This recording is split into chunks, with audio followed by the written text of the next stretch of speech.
to determine the convergence or divergence of this improper integral, we're going to go ahead and just approach it as if we can find the value and see what happens in our final limit. So we have a bound of infinity here, so we have to do a limit.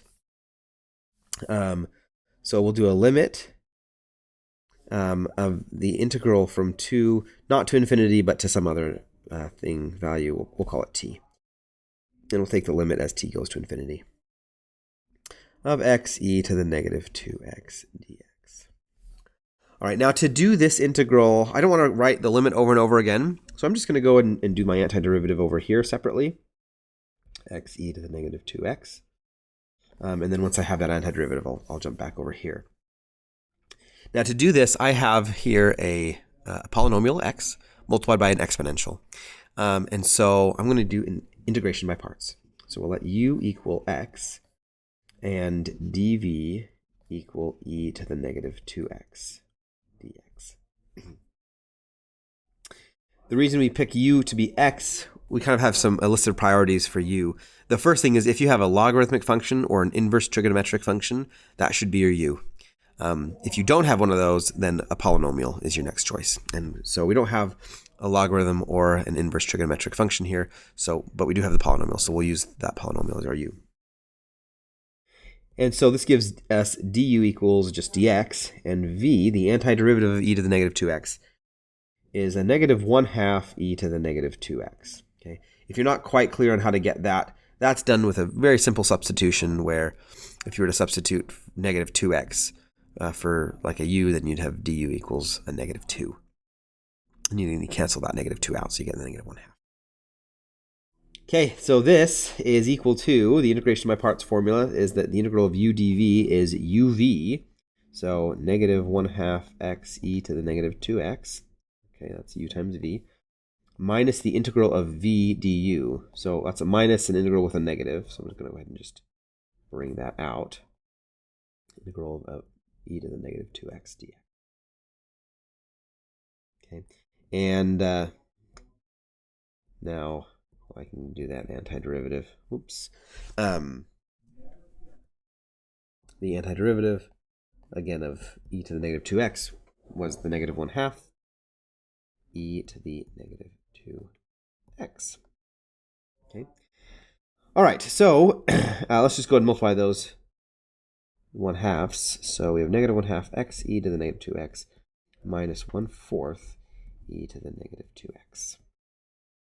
Okay, there's our antiderivative. Now that I've done that work, let's come back over here and plug it in. So now we're doing a limit as t goes to infinity of our antiderivative, negative 1/2 x e to the negative 2x minus 1/4 e to the negative 2x.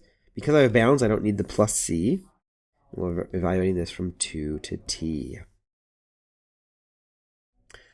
All right, let's go ahead and plug in t.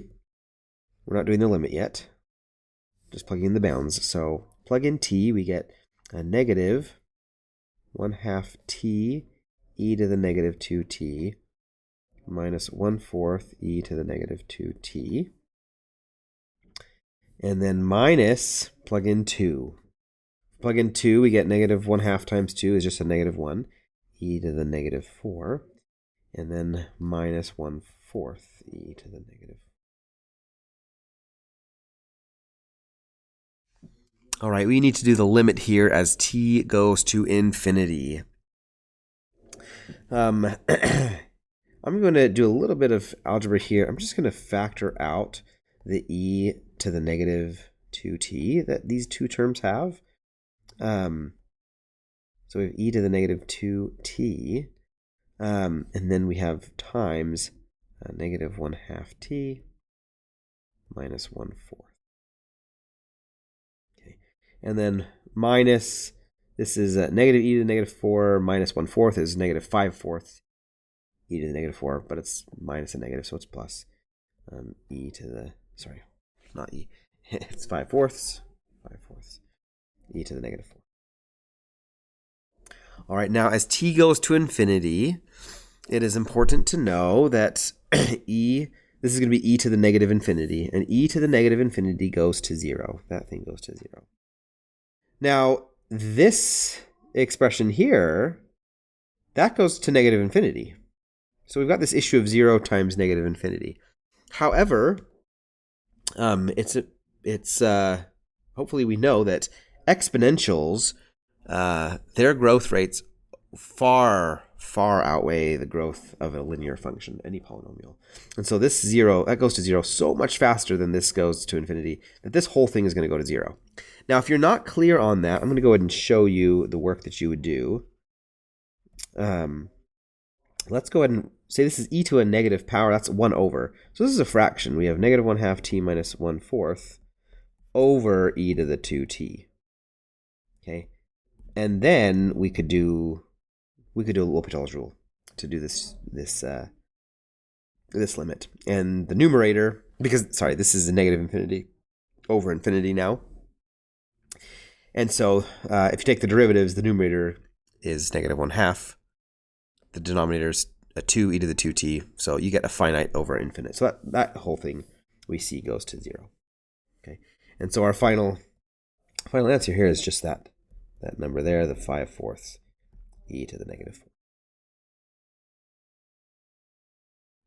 So, of course, that means the integral converges, and its value is the 5/4 e to the negative 4.